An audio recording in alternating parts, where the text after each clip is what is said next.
I don't always trust this thing. See how accurate it is today. No, that can't be right. See what it is after this long, hard workout.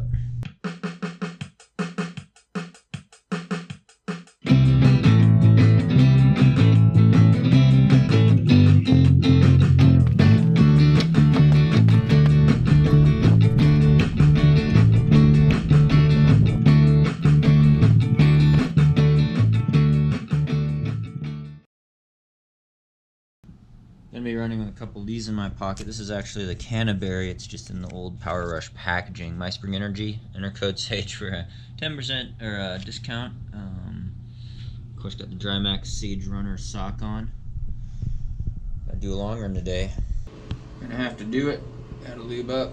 Squirrel's nut butter on the nipples. Yeah, don't want to chafe.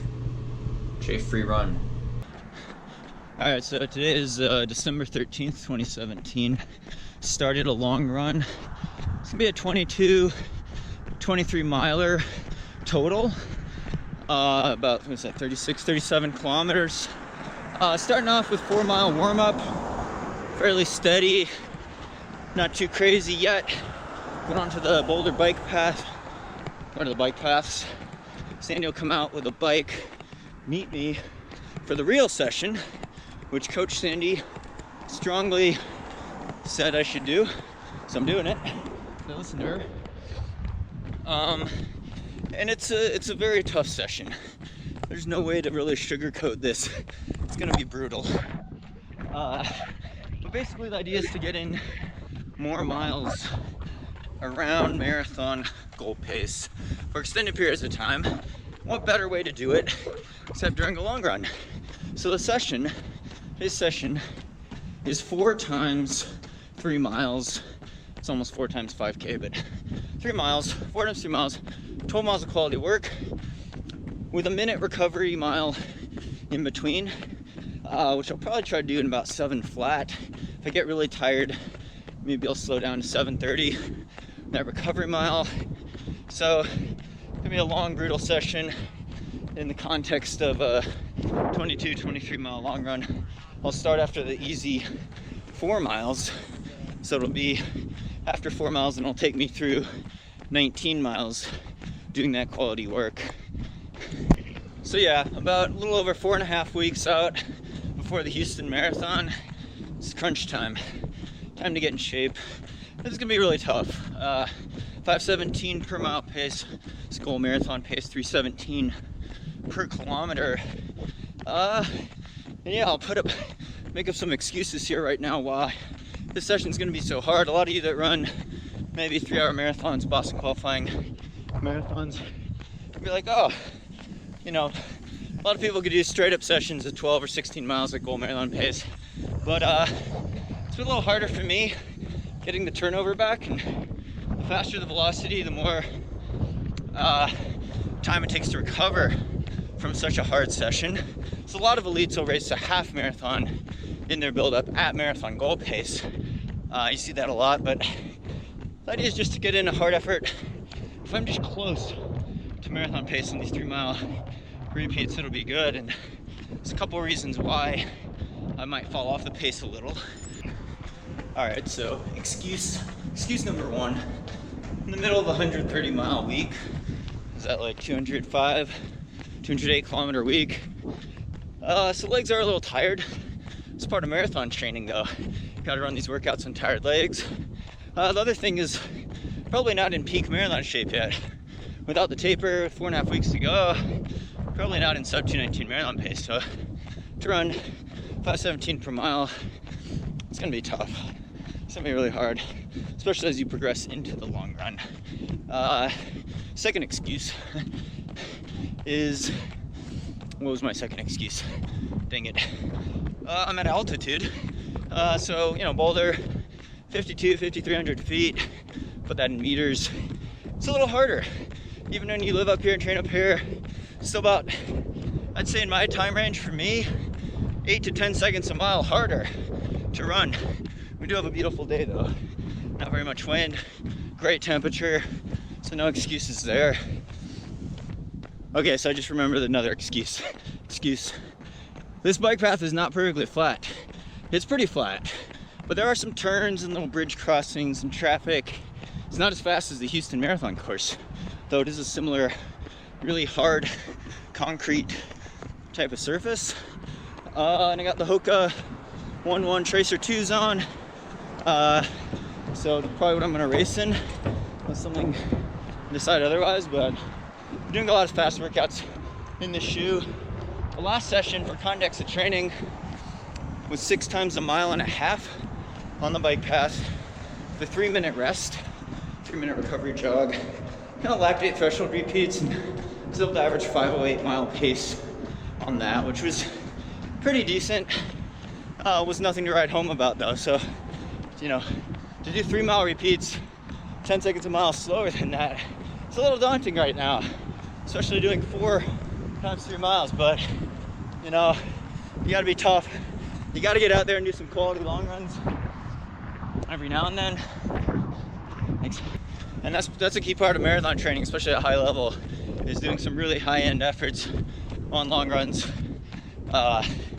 around marathon pace, a little slower, a little faster, accumulating miles for that specific strength, running economy. I'm also gonna take spring energy gels, Canaday during this workout, like I plan to during the race. Maybe not quite as many, but definitely need at least 2, probably 3 to get through this workout. So I see Sandy out there, 4 miles in.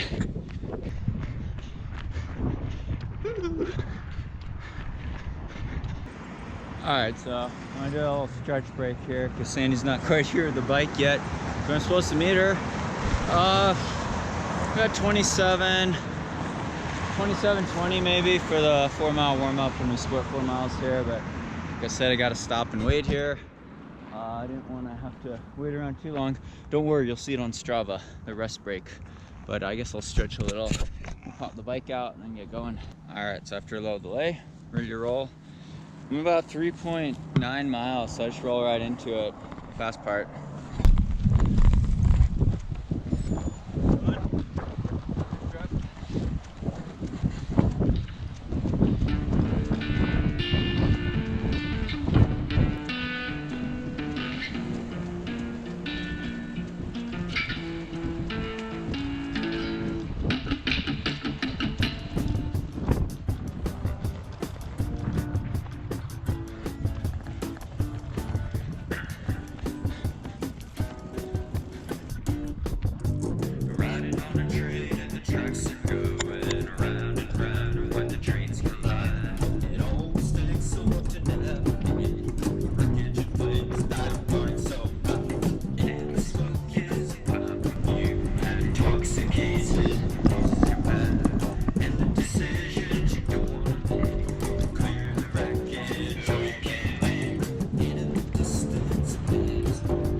Kept average. That was harder than it should have been.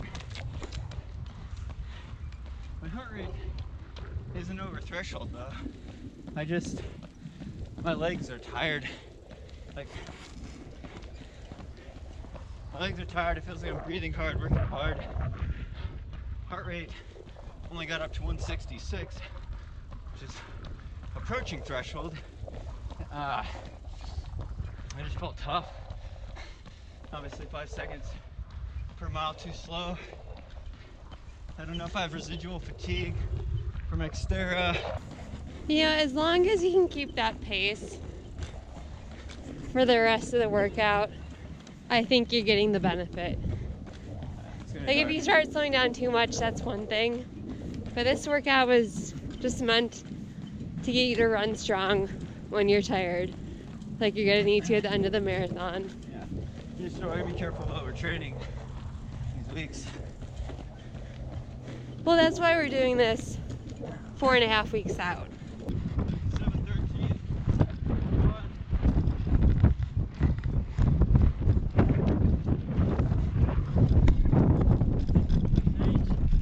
Hey. Alright, you got a nice headwind right now, but a little bit of a tailwind on the way back. You look good. Relaxed and fast.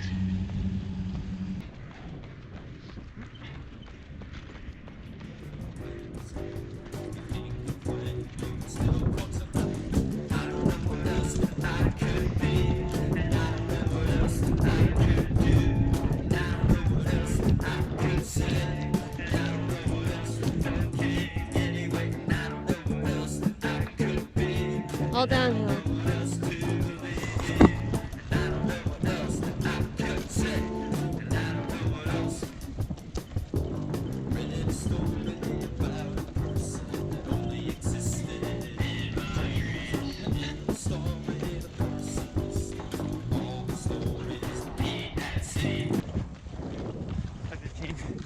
Mile 11.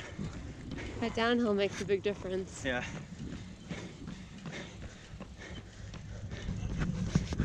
Yeah, it's a lot of residual fatigue. Like when you're running, like now it looks fine, but when you're running faster, your hand is coming out pretty far in front of you. I thought you meant my elbows are out too much. No, your hands are coming out really far. Oh. Alright, do you feel like you could finish the workout under 5:25 pace and you're not going uphill? If what? When we're not going uphill. Maybe. Okay. We're gonna be going uphill though. I know, but it's not going to be in headwind like it was this time. Because if you can't, you already got 6 miles today, and I'd rather have you wait till Friday or Saturday to finish off the workout. To do what? But if you think to do the entire workout. But if you think there's a chance you could how would I do the strong. entire workout? You mean I should do it all again? Yeah. But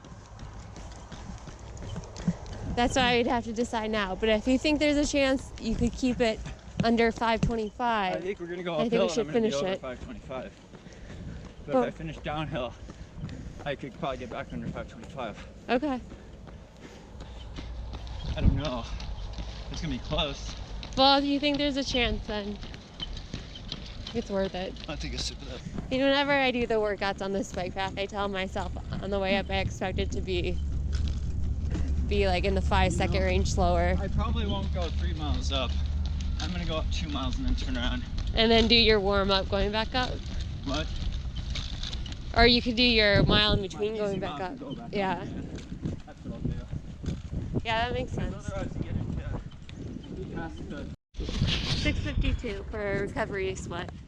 going.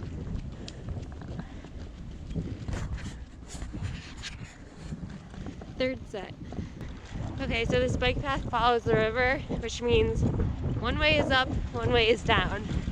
We are starting with the uphill, but what Sage is gonna do is first 2 miles going up, turn around, do the last mile down, but then he's gonna do his recovery back on the way up, so he can do the last set all downhill. So Sage is doing this workout today, and then he needs to take it really easy for a couple days. He really needs to be careful what he does. And then his next workout still needs to be pretty short, because if you do too much after a workout like this, you're screwing yourself over and you're more likely to go in the marathon overtrained. We're also purposely doing this workout at 4.5 weeks out from the race, so there's plenty of time to be smart after this. If you do this something like this 2 weeks out, for some people it's really good. For some people, that could be the coffin.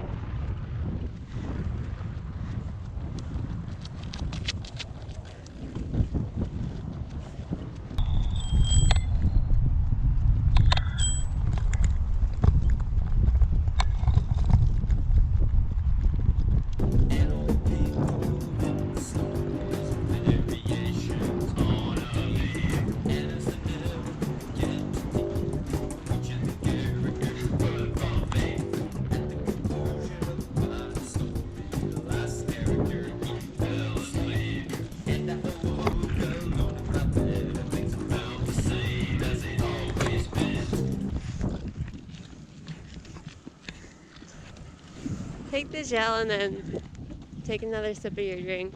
I got Canaday. How many miles in? 15 miles in now.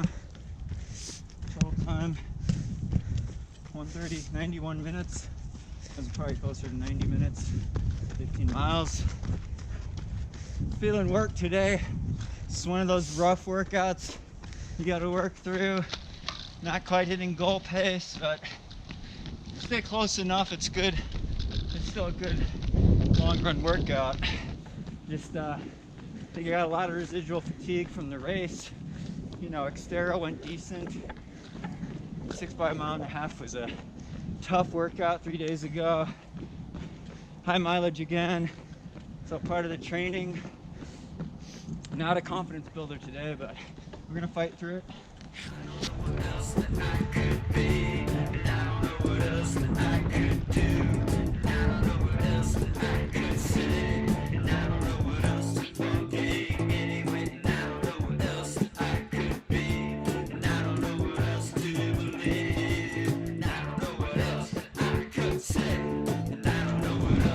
Here you go, last couple miles of the marathon. Fight for it.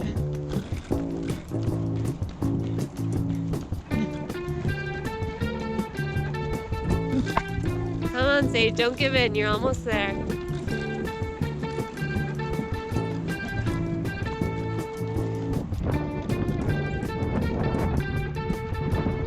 Alright, Sage, don't kill yourself, but think of that 218. Finish strong.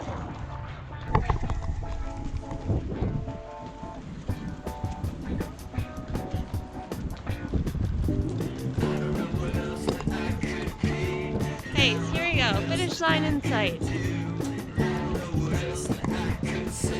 got it.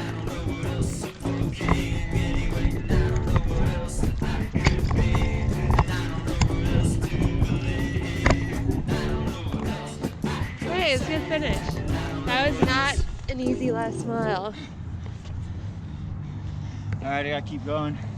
4 more easy miles, cool down. Make it a 22 mile. Thanks, babe, for filming. Thumbs up to Sandy, Coach Sandy, getting out here helping me out. Tough workout, but you know, it's part of the game. You have bad ones. That was a long, hard effort. Take another Canaday, take some more drink, do 4 miles. Nothing hard, just more of a cool down, make it a 23 mile day. Coach Sandy, go back. Actually, put the bike away here.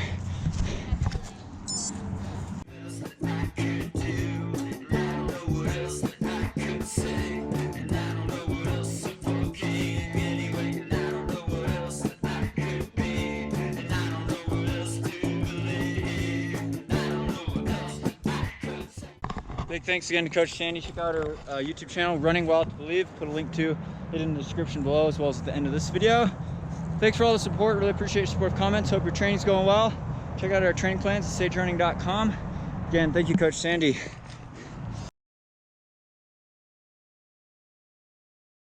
Weigh in, post run fun. See how much water weight we lost. It's like over 5 pounds.